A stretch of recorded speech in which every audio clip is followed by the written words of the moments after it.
له وأشهد أن محمدا عبده ورسوله لا نبي بعده لا حول ولا قوة إلا بالله أما بعد.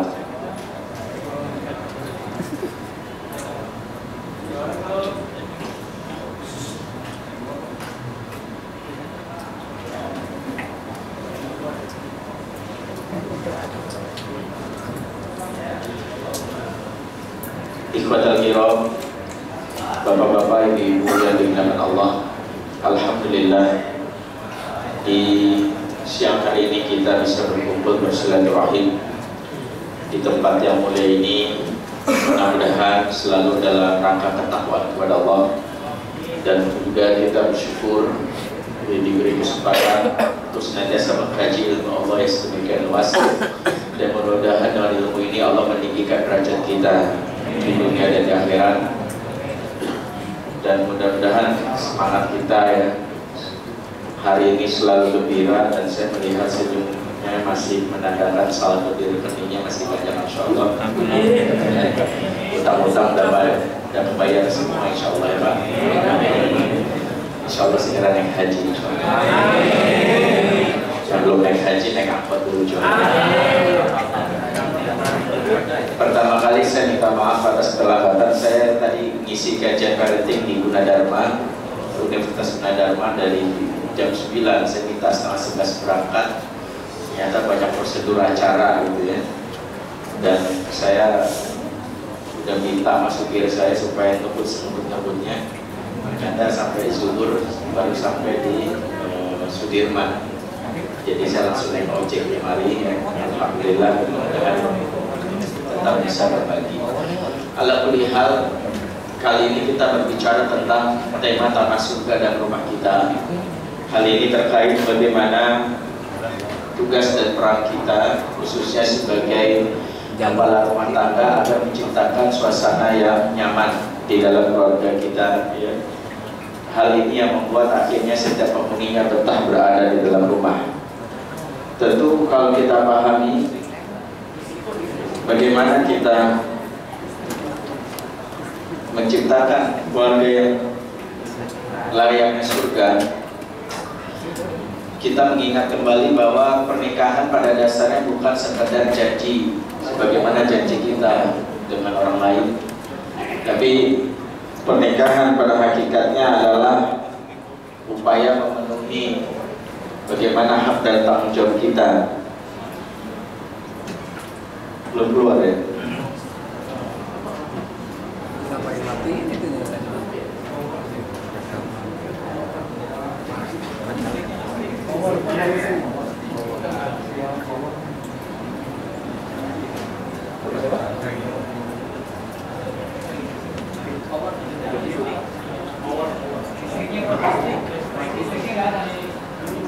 listriknya tarik kematiin lah gitu, jalur listrik.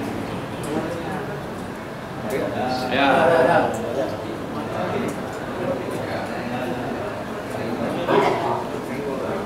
Ya. Jadi mengenai pernikahan ini kita mengingat janji kita yang membuktikan keberanian seorang lelaki, yaitu 3 kata yang saya terima nikahnya. Itu setiap laki-laki di sini insya Allah sudah mengucapkan kalimat ini. Insya Allah ini membuktikan keberanian seorang lelaki ya. Karena lelaki pemberani dalam Islam bukan yang mengatakan belah dada apa, bukan yang mengatakan mendaki gunung seberangi lembah sungai paling indah samudra, bukan. Lelaki pemberani dalam Islam adalah yang mengatakan saya terima nikahnya. Itulah baru dianggap berani ya. Alhamdulillah bapak-bapak sini berani insya Allah ya. Bahkan ditantang sekali lagi mungkin berani sekali ya. Kalau kita pahami tentang masalah ini, ketika kita membina, ketika kita mengucapkan kalimat akad ini, maka tujuan kita semua sama, yaitu mewujudkan keluarga sakinah, mawaddah, rahmah dan berkah. Hal ini seperti yang disebutkan dalam Al-Quran bahwa tujuan rumah tangga salah satunya adalah sakinah, mawaddah, rahmah dan berkah, dan ayatnya kita pahami sama-sama, lintas kunu ilaiha wa ja'ala bainakum mawaddatan wa rahmah. Kemudian tujuannya adalah mencapai keberkahan sesuai dengan hadis Rasulullah, di mana Rasulullah pernah menegur seorang sahabat bernama Aqil bin Abi Thalib yang suatu hari beliau bercerita bahwa kami biasanya di zaman sahabat kalau ada yang nikah mengucapkan sebuah doa, yaitu birrifa'i wal bani, semoga kalian langgeng dan banyak anak. Ternyata itu doa jahiliyah. Jadi kalimat semoga langgeng dan banyak anak seperti itu doa jahiliyah yang ada di masa Arab jahiliyah. Dan Rasulullah SAW menegurnya dengan mengatakan yang benar, barakallahu laka wa baraka alaika wa jama'a bainakuma fi khairin. Intinya tujuan berumah tangga bukan sekedar banyak anak dan juga langgeng, tapi adalah berkah.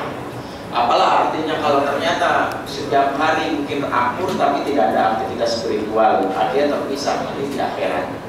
Begitu juga apalah artinya kalau ternyata punya anak tapi justru tidak mampu mengasuhnya. Itulah tujuan pernikahan. Kita semua memahami hal ini, tapi karena sebagian besar kita berumah tangga kan modalnya cuma dua. Sebelum nikah biasanya kalau ditanya persiapan nikahnya apa, yaitu biasanya uangnya ada, yang kedua mentalnya ada. Tapi kita lupa persiapan paling penting dalam nikah, yaitu adalah ilmu nikah. Banyak yang menjalani rumah tangga tanpa ilmu, padahal Umar bin Khattab pernah mengatakan, "Tafaqahu qabla an tasulu." Pelajarilah ilmunya sebelum kalian berumah tangga. Tapi banyak kita yang menikah nggak punya ilmu, sehingga menjalani rumah tangga prinsipnya mengalir bagai air. Kalau airnya mengalir ke sungai nggak ada masalah, yang repot kalau mengalir ke septic tank ya, atau ke selokan. Sehingga banyak rumah tangga yang bulan madu lama-lama jadi bulan racun. Kenapa? Karena tidak memiliki ilmunya, ilmu penawarnya. 6 bulan pertama mesra-mesraan, setelah itu baru ya mengatakan kalimat kasar. Ini yang disebut dengan cinta monyet. Cintanya hilang juga monyetnya. Karena itulah penting bagi kita memiliki ilmu dalam rumah tangga terkait dengan peran menjadi suami dan istri, dan juga bagaimana berperan menjadi orang tua. Ya, kali ini saya mencoba bahas dari sisi sederhana, walaupun tidak mungkin bisa selesai dalam waktu yang singkat. Bagaimana model keluarga Anda? Ini adalah pertanyaan karena ternyata setelah diteliti ya berdasarkan beberapa kajian, ada 4 model keluarga yang jamak di Indonesia dialami. Yang pertama ada model keluarga terminal. Biasanya keluarga ini tipenya seperti terminal rumah menjadi tempat transit. Ciri khas keluarga terminal biasanya ngomong nggak pernah lama, basa-basi, ketemu di terminal Lebak Bulus pasti nanya, "Mas mau kemana Mas?" "Mau ke rambutan." "Situ mau kemana?" "Mau ke Blok M." "Ngapain ke Blok M?" "Bentar bisa lewat." Langsung kabur. Makanya ciri khas keluarga terminal biasanya ngomongnya nggak bisa lama, nggak pernah rapat. Nggak ada orang yang rapat di terminal kecuali petugas terminal. Makanya biasanya nanya standar deh sama istrinya, "Iuran asuransi udah dibayar?" "Udah." "Itu listrik udah dibayar?" "Udah." "Mas, anak kita habis ini mau masuk SMP atau pesantren?" "Nanti aja di belakangan, aku repot." Ini ciri khas keluarga terminal. Sama anaknya juga gitu. "Nah, besok kamu makan udah belum?" "Udah." "PR?" "Udah." "Ayah, besok aku ada pentas seni Islam, kira-kira nampilin apa?" "Belakangan aja, ayah banyak kerjaan." Jadi nggak pernah rapat ciri keluarga terminal, ngomongnya basa-basi, ya kurang lebih seperti itu. Kedua, cirinya keluarga tipe kuburan. Ya, ini maaf agak serem ya. Biasanya keluarga tipe kuburan ngomong tuh sakral, ngomong sedikit, ya, ayah lagi nggak bisa diganggu. Dan biasanya kalau di kuburan bicara itu persis sama kayak batu nisan. Orang ngomong batu nisan nggak mungkin direspon. Kalau direspon pasti kaget ya. Ya, almarhum bapak kita, "Pak, mudah-mudahan Papa mengampuni dosanya, masuk surga." Kalau dijawab terima kasih, ya kaget pasti siapa yang ngomong. Maka di keluarga tipe kuburan juga begitu. Sekalinya bilang sama istrinya, "Sayang, jangan besok bangunnya lebih pagi lagi dong, jadi jangan masak nasi gorengnya buru-buru, jadinya kan kasihnya." Istrinya bilang, "Tapi kan Mas, aku..." Istri soleha nggak boleh ngomong begitu. Jadi keluarga kuburan. "Nah, jangan bikin malu Papa, kamu Papa lulusan ITB terbaik, kamu matematika jeblok, gimana sih?" "Tapi kan ya aku..." Anak soleh nggak ngomong begitu. Maka di keluarga kuburan itu adalah ingin bicara tapi nggak ingin didengar. Kalau bicara ada yang merespon pasti kaget. Yang ketiga, keluarga tipe rumah sakit. Maaf, di rumah sakit nih kalau ada keluarga kerabat dokter atau pasien, ini sekedar anekdot saja ya. Di dokter punya merasa bahwa dia paling berjasa. Dia bilang, "Tuh pasien kalau nggak ada kita mungkin mati kali ya.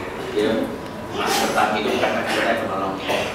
Si pasien kebalikan berpikir, dia bilang, "Tuh dokter kalau kita nggak sakit mungkin miskin kali ya. Dia kan kaya karena penyakit kita." Gitu ya. Mohon maaf nih kalau ada yang keluarga atau siapa yang berani jadi profesi ini. Artinya di keluarga rumah sakit masing-masing merasa berjasa. Ya kalau bukan karena saya maka itu jawabannya. Maka biasanya masing-masing merasa lebih tinggi. Si ayah akan bilang, nak untung ayah uruskan muka kamu jadi gembel kamu kayak anak jalanan. Si anak bilang, ya untung aku lahir ke ayah dia agak mandul. Betapa orang sekarang nggak repot punya anak. Jadi masing-masing merasa berjasa. Si suami akan bilang, aku tuh udah banting tulang sampai tulangku habis. Kamu enak-enakan di rumah. Biasanya ngomong istri gitu. Si istri akan bilang, kamu yang enak liburan di luar banyak. Aku di rumah masuk anak 5 nonton cuma cek RCTI, ya, kayu ting-ting dan sebagainya yang ditonton. Jadi mereka merasa bahwa paling berjasa. Kalau sudah menyebutkan paling berjasa, ini keluarga tipe kuburan. Yang keempat keluarga tipe pabrik, yaitu biasanya atasan pengen produksi setinggi-tingginya, bawahan pengen pendapatan setinggi-tingginya. Kata dasarnya pokoknya. Makanya tidak ada dialog dan toleransi dan biasa mengerjakan urusan sendiri berdasarkan job desk. Contoh kalau di pabrik bagian distribusi nggak pusing dengan urusan produksi. Barang nyampe ternyata rusak, maka dia bilang salahin orang produksi. Orang produksi udah banyak diproduksi barang nggak laku di pasaran, dia bilang salahin orang marketing. Ya kita mah kerjanya produksi doang. Maaf, dan keluarga tipe pabrik bisa gitu. Kalau anak rusak biasanya ibunya tegur, mama gimana sih? Bisa nggak sih ngurus anak? Apa perlu aku buka cabang kayak Alfamart? Nah gitu. Makanya tak peduli si istri ketika bisnis suaminya kolaps, ya rumah masih ngontrak, biasanya paling bilang gitu, papa sih kerja nggak becus, jadinya kita begini. Dalam keluarga tipe pabrik biasanya job desk, maka maaf, ayah nggak mau ngurus anaknya, nggak mau masuk anak, sehingga banyak anak sekarang punya ayah tetapi yatim. Dia merasa ada ayah tetapi yatim. Jadinya anak sekarang akhirnya mengalami father hunger, lapar ayah. Kapan-kapan kita bahas tentang fenomena lapar ayah ini, karena ini bagian dari kondisi darurat negeri kita. Salah satunya rusak karena ayahnya tidak terlibat mengasuh. Ya, sehingga anak sekarang kalau ditanya fungsi ayah cuma 2. Pertama memberi nafkah, kedua memberi izin untuk menikah.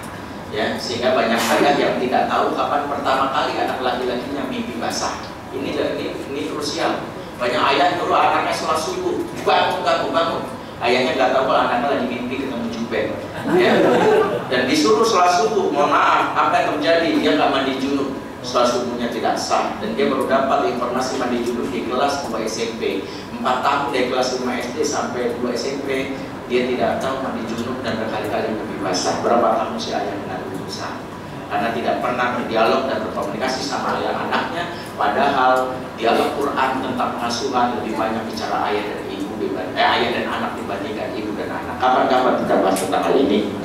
Oke, karena itu pun kejadiannya begini, perceraian meningkat tinggi sekali, 250.000 pasangan bercerai, ya. Dan ini data terbaru ya, tertinggi kota Palembang, ya, dan kedua di kota Depok 125 kasus per hari. Ya, di kota Depok. Maka keluarga mereka seperti kata Quran, la yamutu fiha wa la yahya segan mati gelap. Nah, di kota Liman karena itu supaya kita membuat suasana surga, supaya fenomena itu tidak terjadi, kita penting membuat rumah tangga kita seperti layaknya surga. Kenapa? Karena kalau kita pahami kata sakinah ini, kita harus pahami dari sisi akar katanya. Dari kata sakan, sakan itu artinya tempat tinggal. Makanya sebagian ahli tafsir mengatakan keluarga sakinah itu cirinya betah berada di tempat tinggal, selalu pengen pulang. Jadi kalau kita di kantor selalu melirik jam dinding, ya mungkin jam kayaknya rusak kali ya. Tadi jam 1 terus kapan jam 5, ini tanda masih sakinah. Karena bawaannya pengen pulang. Ya kalau dia dimutasi keluar kota atau dia ditugaskan keluar kota, dia bawaannya selalu pengen pulang. Biaya paling bengkak adalah pulsa. Ini tanda masih sakinah. Bahkan husnuzon aja kalau teman kita terlambat datang kantor, ini masih sakinah mungkin. Karena baru berangkat 5 langkah, belum cium kening istri. Baru berangkat 10 langkah, ya Allah anak belum disapa. Tanda masih sakinah. Maka sakinah pada dasarnya membuat keluarga selalu nempel, ya, mereka selalu pengen pulang, ya, betah berada tempat tinggal. Makanya Bang Toib itu gak sakinah karena pengen pulang, ya. Nah kalau kita pahami keluarga sakinah itu bukan karena rumahnya yang besar atau mewah, tapi karena penghuninya yang buat rindu dan suasana yang didapati. Bagaimana membuat keluarga sakinah? Tentu salah satunya membuat rumah tangga surga. Dan ciri rumah tangga surga adalah memahami aktivitas penduduk surga yang diabadikan dalam Al-Quran. Apa saja aktivitas kita penghuni surga, inilah yang mau kita bawa ke dalam rumah kita agar rumah kita layani surga. Yang pertama Allah sebutkan penduduk surga itu cirinya dalam surat Al-Hijr ayat 46, udkhuluha bisalamin aminin. Masuklah kamu ke dalam surga dengan salam dan rasa aman. Makna surga makna salam misal pertama adalah sejahtera. Jadi penduduk surga, rumah tangga surga salah satunya memang aspek ekonominya sangat menunjang. Walaupun bukan satu-satunya, itulah kenapa para suami dimotivasi untuk benar-benar mencari nafkah untuk anak istrinya, ya, memenuhi kebutuhan dasar. Anak sekarang itu sandang, pangan, papan, pulsa, gitu ya. Anak pulsa sekarang itu kebutuhan dasar. Ya. Makna salam yang kedua dijelaskan surat Maryam 62, la yasma'una fiha lagwan illa qilan salama. Mereka tidak mendengar perkataan yang tak berguna kecuali ucapan salam. Makanya rumah tangga surga cirinya salamnya masih khusyuk. Ya, jadi ngomong salamnya assalamualaikum dengan jernih, jadi bukan waalaikum. Kumlam. Maka jika ucap salam tidak khusyuk, tanda tidak sakinah, karena tidak ada suasana surgawi. Bahkan mohon maaf, banyak ucapin salam sama kerabatnya, tapi dia tidak memahami bahwa gara-gara ucap salam maknanya jadi berbeda. Misalnya ucapin sama istrinya assalamualaikum, itu artinya kecelakaan bagimu. Sebagaimana orang Yahudi pernah mendoakan Rasul dengan meledek dengan mengatakan assalamualaikum, maka Aisyah yang mendengarnya tahu ini kalimat ledekan, maka dijawab waalaikum laknatullah, bagimu laknat Allah. Kenapa? Karena asam itu artinya penyakit di bagian perut di sekitar limpa, atau mengatakan juga kecelakaan. Betapa banyak kita ucapin salam itu sepele, lego, tidak ada maknanya lego. Ya. Maka yang terjadi tidak ada suasana surgawi. Maka katakan sama pasangan kita, kalau pengen rumah tangga kita layaknya surga, mengucapin salam khusyuk, benar-benar assalamualaikum. Ya, makanya kalau pengantin baru malah lebih lengkap, assalamualaikum warahmatullahi wabarakatuh. Kata istrinya, kamu penceramah ya mas. Biarin aja, namanya juga masih sakinah ya. Yang kedua, rumah tangga surga itu adanya rasa aman, tidak ada yang disentil. Di surga nggak ada orang dijewer, nggak ada yang terteror. Di surga kita tidak ada yang permusuhan. Maka rumah tangga surga cirinya adalah tidak ada yang kekerasan fisik dan psikis, tidak ada yang dipukul, diancam dan sebagainya. Jika ada KDRT, akan hilangnya suasana surgawi di dalam rumah. Yang kedua, ciri penduduk surga dalam Al-Quran, wa naza'na ma fi sudurihim min ghillin, dan kami cabut sifat dendam, kami lenyapkan segala rasa dendam di dalam hati mereka, yang penduduk surga. Penduduk surga nggak ada dendam. Jadi kalau kita masuk surga nggak ada yang bikin kesalahan. Kok lu bisa masuk surga? Lu kan dulu yang pernah gagalin proyek gua. Nggak ada. Protes sama Allah. Ya Allah, orang itu bisa masuk surga, nggak mau. Ya mendingan di neraka daripada sama dia, ya nggak juga. Nggak ada orang seperti ini. Orang di surga nggak ada dendam. Nah, begitu juga rumah tangga surga tidak ada dendam. Salah satunya bagaimana supaya tidak ada dendam, yaitu adalah dengan tidak membiarkan diri kita kalau ada masalah dilupakan. Ini kesalahan rumah tangga, kalau ada masalah adalah dilupakan. Akhirnya menumpuk dan menumpuk. Melupakan masalah bukan membuat masalah hilang. Seperti saya lupa naruh handphonenya tetap ada di situ. Makanya ada orang yang bertahun-tahun menumpuk masalah, pas setelah 5 tahun akhirnya nuntut cerai. Saya pernah menangani Pak Suti, seorang istri yang nuntut cerai suaminya gara-gara nggak dibawain martabak telur. Jelas sepele, saya tanya ibu kok begini banget? Aduh Pak Ustadz, ini udah kesekian kalinya. Maaf Pak Ustadz, ceritain gini. Jadi suami saya tahu di BB-nya itu pernah lagi kontak sama perempuan teman SMA-nya. Saya cemburu, saya yakin malam ini mereka ada janjian. Pas jam 9 malam saya telepon si suami dengan NTN bilang, saya bikin lagi mas pulang, tunggu aja, ini udah di jalan nih. Aku tahu kok nanti pulang pasti kamu senang deh, aku bawain martabak telur buat kamu ya, karena istrinya senang.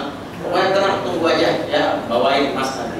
Jam 10 telepon ternyata bilang ya dikit lagi. Jam setengah 11 handphonenya mati. Jam 11 mati, jam 12 baru datang sampai rumah. Si istri dengan respon cepat mengatakan mana martabak telurnya.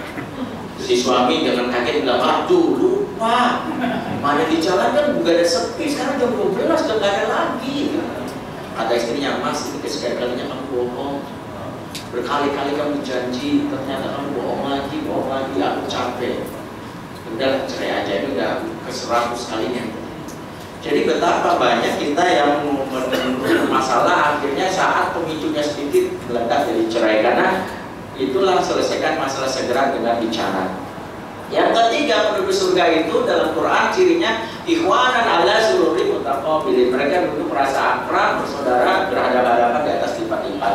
Bahkan di ayat surat As-Saffat sebutkan balabaqhum ala baqdi yatasaalu. Penduduk surga itu suka duduk berhadapan-hadapan dan saling ngobrol. Makanya nanti kalau kita di surga, insya Allah masuk surga semua, insya Allah. Amin. Kita akan punya hobi di surga itu duduk berhadapan gini saling ngobrol. Gimana ceritanya bisa masuk surga? Kan gitu. Terus dia akan bilang, oh dulu pas sengaja pernah selendang kiai gitu. Misalnya gitu ya. Kita akan cerita di surga itu saling ngobrol tiap hari Jumat. Dan di beberapa, rumah tangga surga maka cirinya adalah ada kesempatan duduk berhadapan-hadapan saling ngobrol.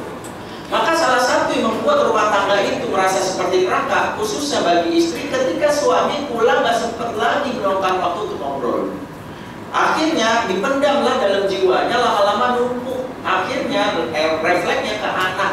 Istri yang tidak sempat curhat sama suaminya kepada orang tempat, dia dampaknya bahasa tubuhnya tidak nyaman. Akhirnya nyubit anaknya. Ya, dan itu karena refleks dari karena tidak difasilitasi bicara sama suaminya. Ya, kenapa? Karena kebutuhan wanita untuk bicaranya itu tinggi. Karena penelitian mengatakan perempuan yang sehat jiwanya minimal mengeluarkan 7.000 kata per hari. Ini yang sehat jiwanya. Makanya kalau mau aman dikasih penyiar radio, ya, atau TK, MC, ya. Makanya betapa istri yang tidak pernah ngobrol sama suaminya akhirnya curhat sama orang lain. Inilah pintu-pintu awal pertama kali bisa rumah tangga. Atau kalau dia bertahan tidak cerita yang lain, dia akhirnya refleksikan dalam bahasa tubuh tidak nyaman.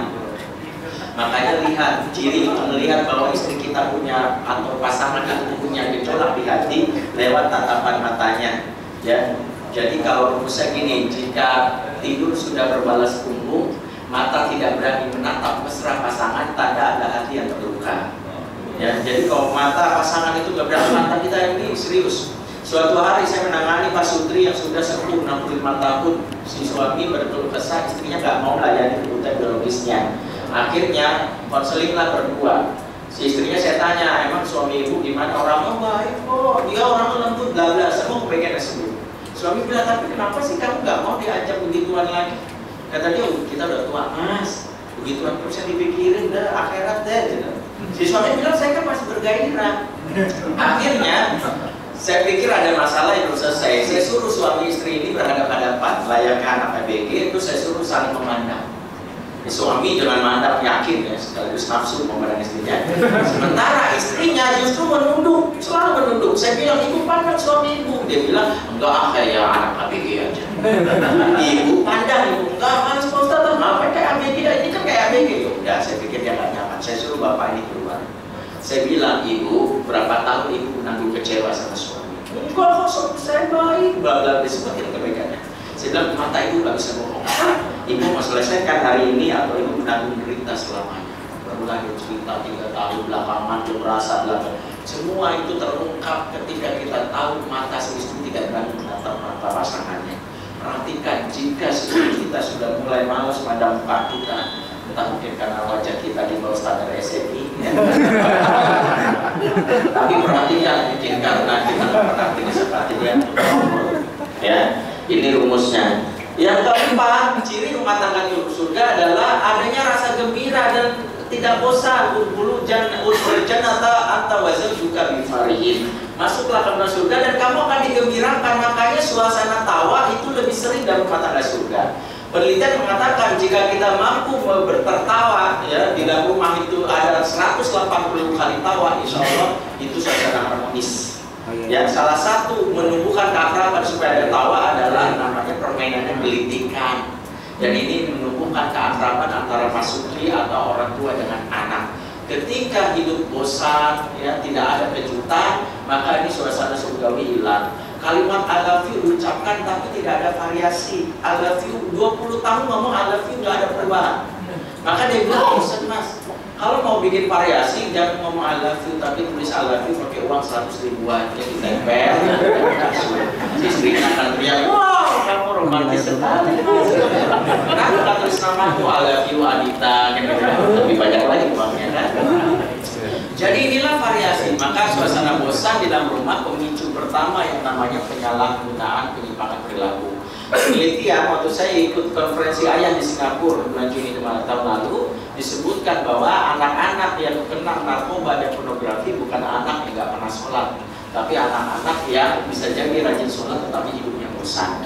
Jadi bosan pemicu pertama anak kita kecanduan pornografi, game online, dan juga narkoba.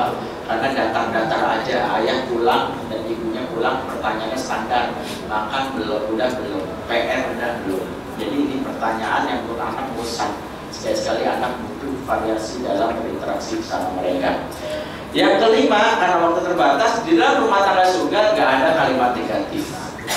Ya, tidak ada kalimat, bahkan disebut senang memuji, karena Allah katakan la yasmauna fiha lagwa wa la ta'thima illa salam. Penduduk surga itu tidak mendengar dalamnya perkataan yang sia-sia, apalagi perkataan yang menimbulkan dosa. Makanya kalau sudah mengatakan dasar jelek, hitam, kamu anak monyet dan sebagainya, maka ini hilangnya suasana surgawi. Ya, maka penduduk surga dalam hadis dari Muslim surga malah kebalikannya, mereka senang memuji. Ya, sebagaimana hadis diriwayatkan Imam Muslim, penduduk surga itu berkumpul di setiap hari Jumat, khususnya lelaki, maka mereka setiap hari Jumat mereka pulang dari pasar, mereka tiup angin dari arah utara dan mukanya makin ganteng. Maka akhirnya si istri di rumah di surga menyambut, mukamu makin ganteng aja. Si suami pun menjawab, kamu juga ditinggalkan makin cantik. Inilah suasana yang harus dibangun, senang memuji. Makanya jangan menyindir, mentang-mentang istri baru lahiran, berat badan nambah, sakit hati istri tidak ada timbangan depan dia. Perempuan itu sensi sama dua hal, timbangan, berat badan sama umur. Jangan pernah bertanya tentang istrinya badannya nambah, beratnya diinginkan, seksi sekali deh, seksi konsumsi. Sakit hati lah perempuan ya, sampai dibilang siapa yang naruh gentok di situ. Perasaan gak besar galon air, makin sakit hati ya, jangan sampai ya. Ini kalimat negatif ya. Ibu juga harus belajar, para ibu, bahwa suami itu paling sebel kalau baru pulang kantor capek, ujuk-ujuk langsung ngomong yang negatif. Mas, anak kita tadi habis dikeluarin dari sekolah. Ini bukan etika rumah tangga. Bahkan disebutkan selain saat anaknya meninggal, dia tidak langsung anak kita meninggal, tidak, dia bagus-bagus dulu. Bahkan suaminya dilayani dulu kebutuhannya, mulai dari kebutuhan perut dan di bawah perut. Ya, inilah salah satu kuncinya, jangan ngomong negatif. Bayangkan suatu capek di kantor ya, habis aja di PHK ya, motornya tiba-tiba ban bocor ya, kejebak banjir, dompet hilang ya, kejar anjing, motornya listrik, injek kucing, dicium bencong, dipalak preman. Sial banget pas pulang tahu dibilang, mas anak kita keluar dari sekolah apa? Kenapa? Karena nggak tahu psikologinya, suami pulang capek butuh yang positif dulu. Bisa dia bilang, mas hari ini alhamdulillah sih ini sudah menjadi yang positif dulu lah. Ya, jangan bilang mas, anak kita positif hamil. Masya Allah. Ini juga yang bapak dipukul. Oke, yang keenam, ciri rumah tangga surga adalah senang berzikir. Ya, waqala alhamdulillah adhaba anal hazan, mereka senantiasa berkata segala puji bagi Allah yang mengusir kami, menghilangkan kecintaan